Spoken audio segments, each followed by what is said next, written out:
Bom dia, queridos, tudo bem com vocês? Como vocês estão? Aqui quem vos fala é o pastor Mesaque, a paz a todos.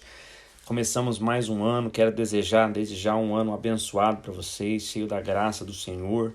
A vocês que são novos no grupo, sejam bem-vindos, estão somando juntamente conosco aqui para conhecermos a palavra do Senhor e que este ano seja mais um ano de vitória aí no conhecimento da palavra do Senhor. Nós vamos expor o livro do Êxodo. Hoje vamos começar com o capítulo do 1 ao capítulo 4. O livro do Êxodo é um livro agora que terminamos, por sinal, uma exposição maravilhosa feita aí pelo professor Ricardo, uma bênção, abençoou nossas vidas. E agora ali termina e tem um espaço de tempo que não é nos contado da história, e agora entramos no livro do Êxodo. O livro do Êxodo é um livro assim muito importante, porque é nesse livro que a nação de Israel propriamente dita nasce, é nesse livro que eles são resgatados do Egito, é nesse livro que as leis são entregues, os 10 mandamentos são entregues ali a Moisés, e é instituído leis e regras, e eles caminham no deserto, e é um livro assim, de suma importância para o nascimento e para acontecer as promessas feitas a Abraão, Isaac, a Jacó. José, bem no finalzinho, no capítulo 50, versículo 25 de Gênesis, disse, olha, quando o Senhor vier e retirar vocês daqui para conduzir de volta, leve os meus ossos, não deixe os meus restos mortais aqui. Então nós vemos no Êxodo agora se cumprir a promessa. Deus havia falado com Abraão também que o seu povo seria muito grande e viveria assim, não em local fixo, até que teria uma nação que escravizaria os descendentes de Abraão, e 400 anos depois o Senhor viria com mão forte livrá-los. Então nós temos aqui em Êxodo a conclusão e o cumprimento de todas essas palavras ditas em Gênesis. Então que você possa abrir o coração e que o Senhor possa falar muito aos seus corações sobre o que vamos aprender no livro do Êxodo. Amém? O nome Êxodo, ele significa saída, é bem sugestivo ao que ocorre no livro. Quando foi escrito, há uma divergência muito grande entre os estudiosos, entre alguns textos bíblicos e entre os arqueólogos. Então acredita-se que foi escrito entre o ano de 1445 a 1400 a.C., mas não é precisa a data, e essa data também não seria só a nível de curiosidade, porque ela não alteraria nada e nenhum efeito daquilo que nós temos registrado no livro do Êxodo. É dado a autoria a Moisés. Nós vamos ver também que a memória de José foi esquecida porque o faraó do tempo de José, a qual ele conheceu, e nós vemos toda a história aqui em Gênesis, era oriundo de um povo que era conhecido como Ixos. Eles eram um povo semitas asiáticos, que eles governaram o Egito desde o ano de 1638 a.C. até o ano de 1530. Então, nesta época, eles foram expulsos pelos egípcios, e agora a dinastia que entrou, que foi a 18ª dinastia, era de egípcios mesmos. Então esse faraó, a partir dessa dinastia, é que não fez caso da história, ou não conhecia mesmo a história de José e todo o benefício que ele havia trazido ao Egito. É por isso que houve esse esquecimento, ou esse não conhecimento da história de José. No versículo 1 ao 5 do capítulo 1, é narrado aqui os descendentes de Jacó, é colocado os seus filhos. A ordem aí não é uma ordem de nascimento, do mais velho para o mais novo, é uma ordem aleatória. Aí também cita que foram 70 pessoas da família de Jacó que chegou ao Egito naquele tempo de José, mais a família de José que já estava no Egito. Há também uma discussão se aí está contado somente os homens ou se estava contado todos da família de Jacó. Então, a possibilidade, se for só os homens, mulheres e crianças somarem, chegar a mais de 150 pessoas. No versículo 6, narra a morte de José e também cita que toda a geração, quer dizer, todos os irmãos de José ali, que a diferença de idade deles era muito próxima, a não ser Benjamim, que era mais novo, todos os irmãos tinham uma idade muito próxima, então toda aquela primeira geração dos filhos de Jacó morreram. Do versículo 7 ao versículo 10, onde ele fala sobre a grande multiplicação do povo hebreu, porque eles eram fortes, fala aquilo que eu já citei sobre a nova geração ali, a nova dinastia de faraó que não conhecia José, e agora esse novo faraó, não conhecendo a história de José, eles tinham passado agora por um período onde tiveram que expulsar esses invasores, que eram os Hicsos, que ficaram muito tempo controlando ali o governo do Egito com seus próprios faraós. Então eles vieram dessa situação e havia um medo que isso viesse a ocorrer, porque o povo hebreu era muito grande e muito numeroso. Então esse novo faraó começa agora politicamente a agir de forma que ele viesse a conter este povo. Então ele começa agora a dizer à sua volta que esse povo era muito numeroso e que poderia ser muito perigoso se um inimigo viesse atacá-los e o povo hebreu se juntasse ao inimigo para poder guerrear contra o próprio Egito.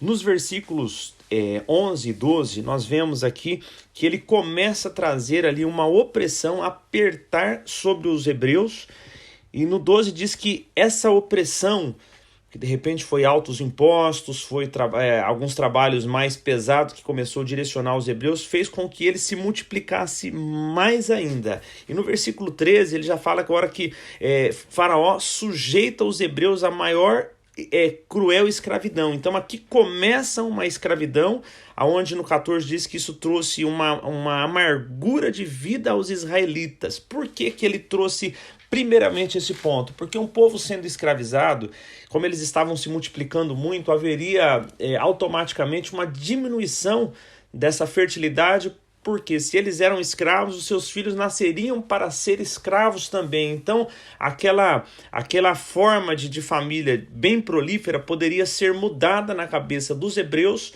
pelo fato deles serem escravos agora. Mas, ao contrário do que Faraó esperava, eles começaram a se multiplicar mais ainda.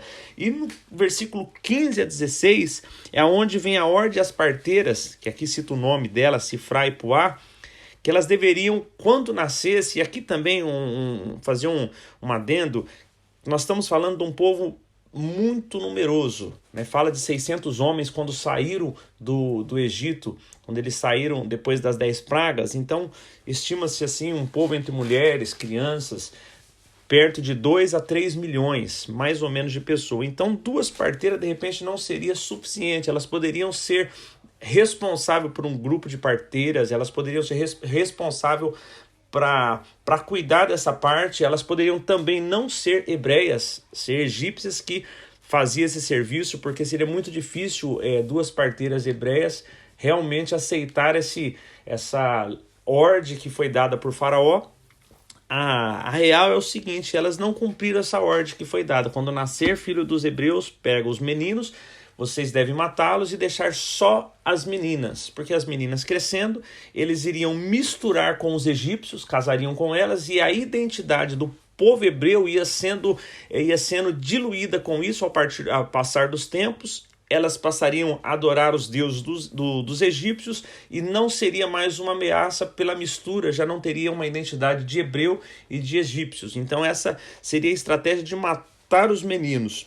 Do 17 ao 19, agora nos conta que elas não cumpriram as ordens de Faraó porque elas temeram a Deus. Elas desafiaram ali, não cumpriram uma ordem de Faraó que poderia custar-lhe a vida, porque elas temeram a Deus. Então elas são convocadas por Faraó porque foi dada a ordem e assim ainda estavam se multiplicando os filhos ali dos hebreus. E quando elas foram convocadas para prestar conta da missão dada a elas, elas deram uma boa resposta a Faraó, né, dizendo que quando chegavam para fazer os partos, por ser mais robustas, mais fortes as hebreias do que as egípcias, os nenês já tinham nascido, então elas não participavam ali do parto.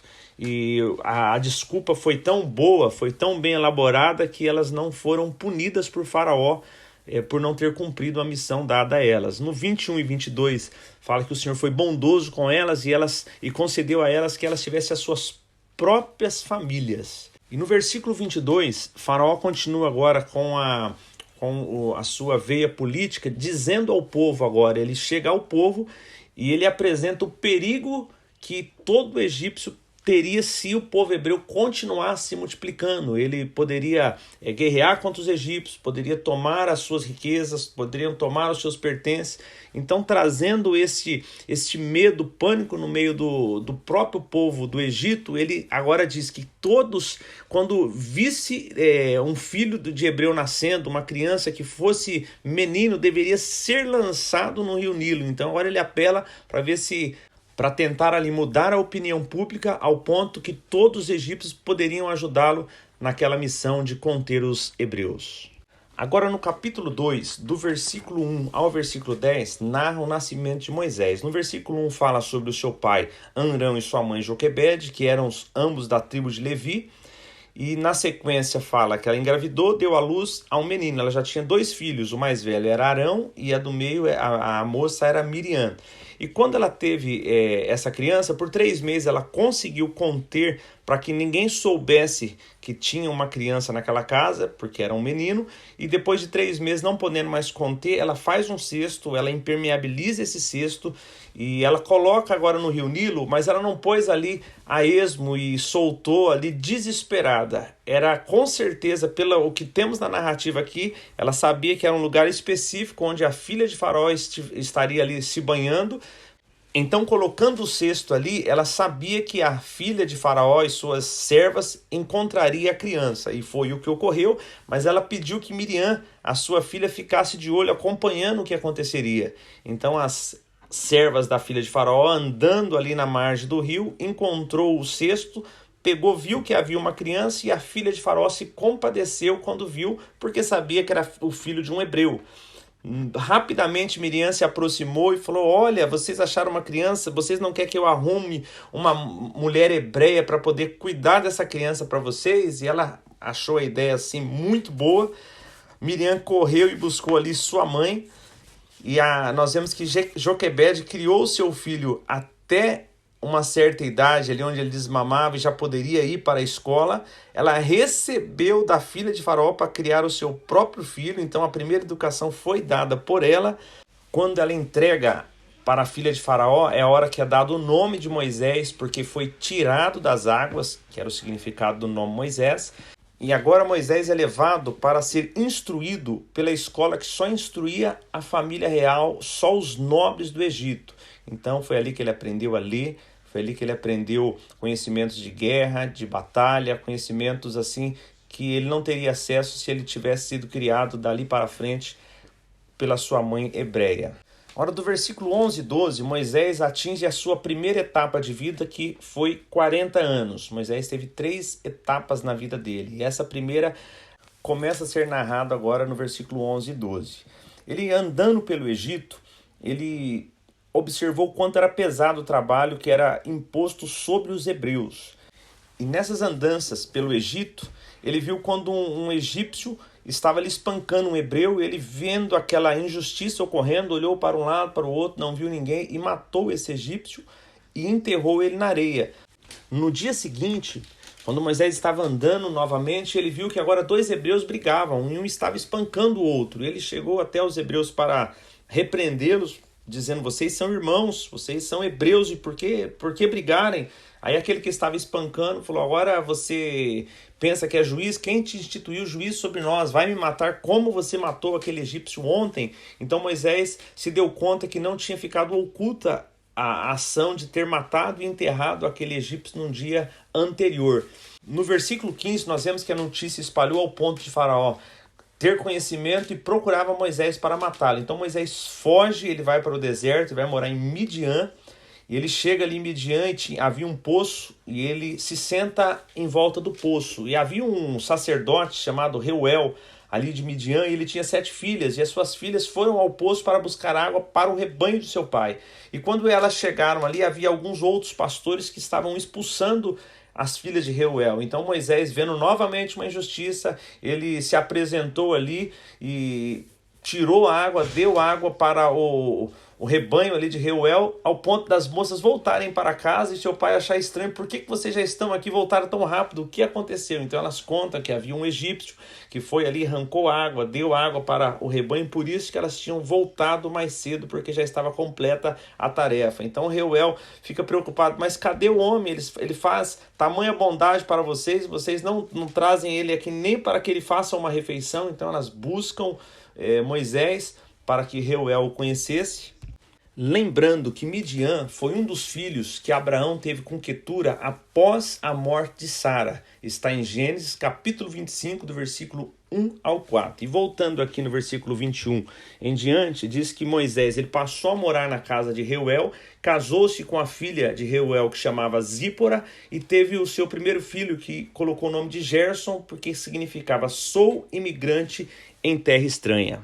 E do versículo 23 ao 25, nós vemos que aquele faraó que queria matar Moisés, ele morreu, um outro assume em seu lugar, e a escravidão estava tão pesada, estava tão difícil para os hebreus que eles passam a clamar ao Senhor, e o clamor chega até Deus, Deus se lembra deles, lembra da aliança que havia feito com Abraão, Isaac, Jacó. Então Deus passa a olhar agora para os israelitas pela situação que eles estavam vivendo. No capítulo 3, do versículo 1 ao 3, nós vemos que Moisés estava pastoreando ali o rebanho do seu sogro. Algumas versões vai estar no Monte Horebe ou no Monte Sinai. É tido como equivalente Horebe e Sinai. Porém, entende-se que Horebe é um conjunto, né, seria o conjunto ali de montanhas, uma cadeia de montanhas, e Sinai seria um cume, seria uma parte desta montanha, um pico desta montanha. Então Moisés estava neste local, pastoreando, quando aconteceu algo que era comum no deserto pelo calor. Um arbusto pegava fogo do nada, porque estava muito quente, ele esquentando até o ponto de entrar em combustão e pegar fogo. Isso ocorreu também. Então, até aí tudo bem, era normal. O problema é que Moisés olhava e esse arbusto estava queimando, mas não se consumia. O arbusto continuava inteiro, intacto, enquanto ele estava em chamas. Então, Moisés se aproxima para ver o que estava acontecendo. Eu quero fazer uma observação aqui. Moisés agora completa a sua segunda etapa. A primeira etapa se deu aos 40 anos, onde houve aquele ocorrido dele matar o egípcio e ele fugiu para o deserto. Então, os primeiros 40 anos, Moisés foi instruído com toda a ciência que havia no Egito. Dos 40 aos 80, agora ele viveu no deserto, e com certeza as lições aprendidas aqui foram totalmente diferentes, mas somaram-se à primeira etapa, e ele está entrando na terceira etapa, onde agora ele vai aprender a viver e conviver com a fé, porque eles conheciam sobre o Senhor, era passado de geração em geração, era sabido deles todas as promessas, tudo que Abraão, Isaac, Jacó passou, porém eles não conheciam a ação de Deus no meio deles naquele tempo. Então agora a terceira etapa de Moisés é conhecendo ao Senhor e vivendo, exercitando a fé. Então podemos voltar agora para a sarça. Então Deus o chama do meio da sarça, ele responde ao Senhor e o Senhor fala, olha, não se aproxime, tire suas sandálias, porque aqui é santo este lugar por conta da minha presença.